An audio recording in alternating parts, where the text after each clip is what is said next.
I'd have given the world for someone to have done what we're doing here today. What I hope for this course is that it sets you on a path. It's like me taking you by the hand down a road you've never been down before. Something to inspire me, something to make me go, wow.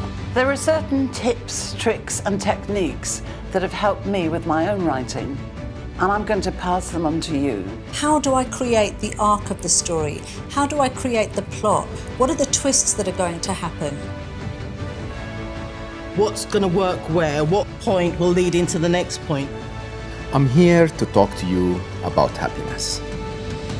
Good health comes down to 4 key pillars. But this is the first time I've ever put all of that information together in one place. Find something that you're genuinely excited about. Stuff that you don't know is there. It'll come out whether you want it to or not. It'll come pouring out of you. It's magical what it does to you.